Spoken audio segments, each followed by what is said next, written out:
Dans un endroit comme ici, où le sol est sablonneux, on n'a quasi pas de rétention de nutriments et de l'eau. C'est-à-dire que dès qu'on va arroser nos parcelles de culture, la majorité de l'eau va disparaître dans le sol par drainage et en disparaissant, va entraîner toute une partie des nutriments qu'on aimerait qu'ils restent dans notre système disponibles pour les plantes.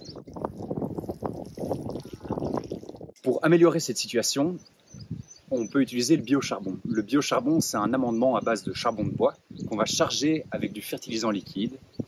Et cet amendement va véritablement servir d'éponge pour le sol. Il va venir créer une immense surface de rétention de l'eau et des nutriments et en même temps offrir un habitat idéal pour les micro-organismes, les champignons et tous ces autres organismes qui peuplent le sol et qui, en prospérant en communauté, créent un environnement favorable à la vie de la plante.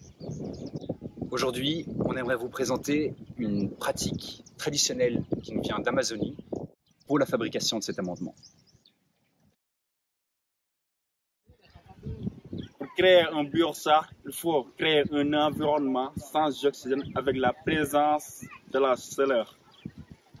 Pour faire ça, on a fait un trou de forme conique renversé comme ça, de taille 1 mètre et de diamètre 1,50 m. Dans ce trou, on va venir y mettre du bois. Donc on a commencé par faire une grande collecte de bois. On s'est rendu compte que le type de bois le plus idéal pour la carbonisation, c'était des branches d'environ de la taille d'un doigt. On a allumé un feu au fond du trou et dès que les branches prennent feu et qu'elles commencent à présenter des signes de transformation vers la cendre, donc qu'elles deviennent blanches, on rajoute une couche de bois par-dessus.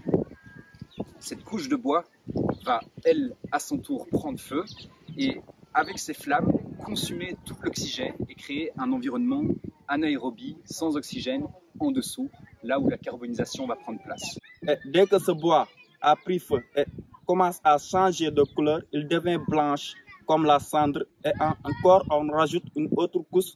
On le tient comme la première et on ajoute une troisième. Jusqu'à ce qu'on ait mis tout le bois ou qu'on ait rempli le trou. À ce moment-là, on recouvre l'entièreté du trou avec du sable pour couper l'apport d'oxygène. La chaleur à l'intérieur du trou va continuer à carboniser tout le bois qu'il y a dans le trou. Et pour le nombre d'heures qu'on reste, ça peut faire une nuit ou 10 heures maximum pour que le carbone soit prêt.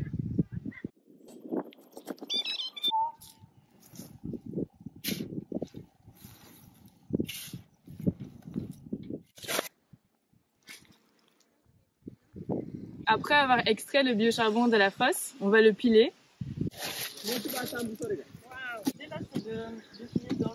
Et ensuite, on va le charger en compost liquide.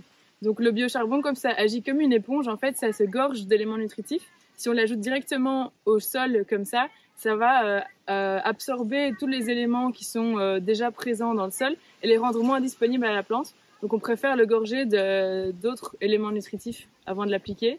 Et alors pour l'application, on ajoute entre 0,5 et 5 kg de biocharbon par mètre carré. Ici, nous, on a mis une poignée de biocharbon par poquet ou par plant.